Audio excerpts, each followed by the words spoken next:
What's up, everybody, and welcome back to another amazing beginner HTML video tutorial on coding with Jeff. In this video, we are going to be talking about headings. Okay, now what are headings? In our very first video where we talked about creating everything you see here on the screen, which is called the boilerplate content, we briefly discussed headings, and I created one just so I could show you how it shows up in the body of your HTML document. Okay, so what are headings? Now, in our notes here, which you can see we started in our last video, which had to do with leaving comments in HTML documents. We talked about headings going from H1 to H6, with H1 being the most important. Okay, so if H1 is the most important, how many times do you think it's used? One. Okay, it's used one time in the entire document. Now, that's not to say you can only use it one time, but it's not typical that you're going to find more than one H1 heading in a document, just because it's typically used for the title of the page. Okay, so what I'm going to do here is I'm going to take out this page title here, and I'm just going to put in my page title. That way, as we go down through and I show you examples of each one of these heading types, you'll be able to see that not only do they range in importance, but they range in size. Okay, so as they go down in importance, they go down in size. Okay, so first off, what is this H1 here? How do we create it? So as you can see, we put in a left angle bracket, and then we put the words H1, and then we put a right angle bracket. Now, the cool thing is in Visual Studio Code, let me just create this from scratch, okay, so I can show you. Left angle bracket, H1, right angle bracket. So you can see when I created that H1 element, that it also created a closing H1 element. So whenever you create an element, which you will also hear me call tags, that's what they are most frequently called, is tags.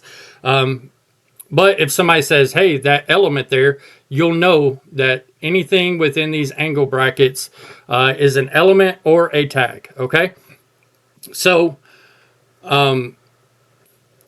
it's very important whenever you have an element, when you open one up, you also have to close it. Now, there are a few exceptions that we'll talk about in later videos, such as the image element. It is self-closing. Okay, so you don't need to have any kind of closing tag for it because it closes itself. All right, so we'll talk about that later on, but for now, let's talk about headings. Okay, so create an H1 element, and let's call it my page title. Okay, now below that, let's create a comment, and again, that is Control, hold down Control, press the question mark.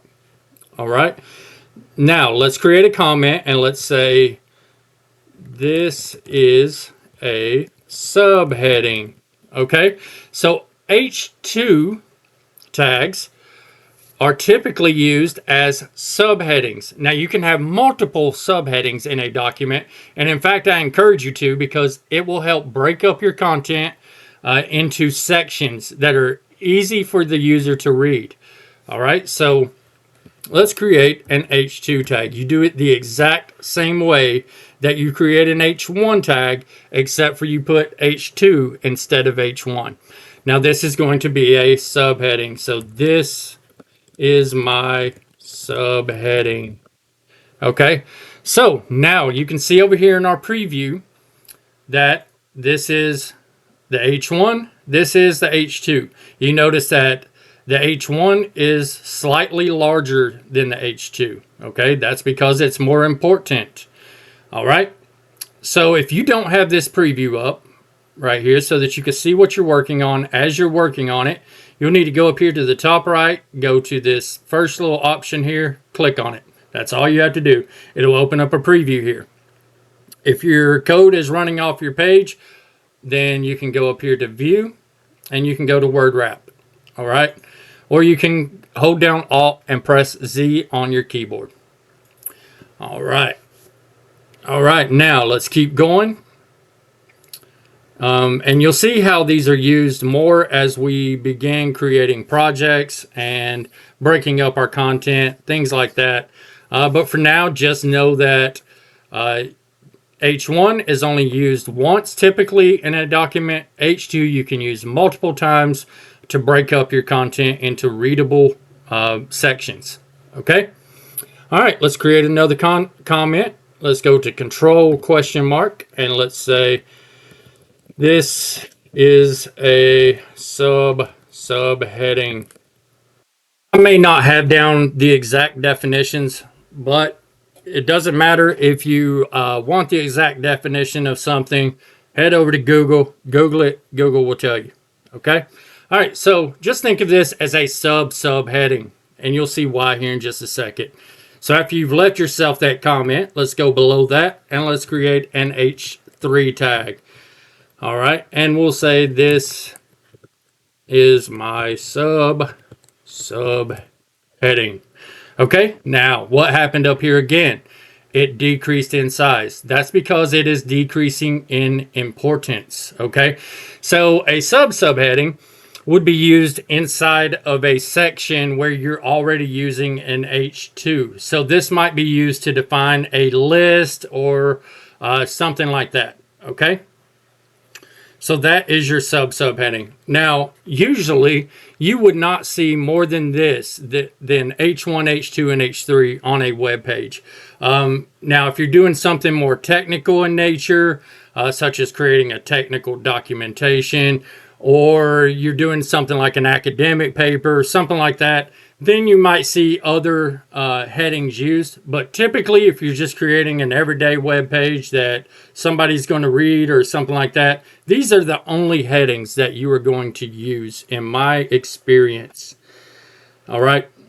But we will go on and create the rest of them just because I want to show you what they look like. Okay. So let's say this is a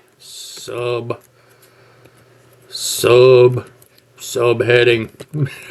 I don't really know what to put here, but we'll just put something in there for a comment, and we'll say this is my subheading. All right, now I'm not going to do too many more of those subheadings.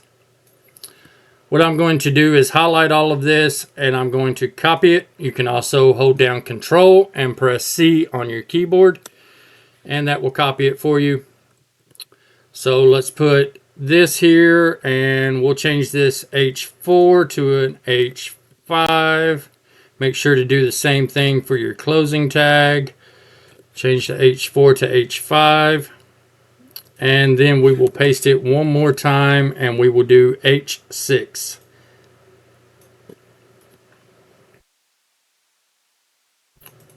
All right, so now what we have here is all 6 headings, and you can see here they go from H1 to H6, with H1 being the most important and every other heading after that being the least important. Okay.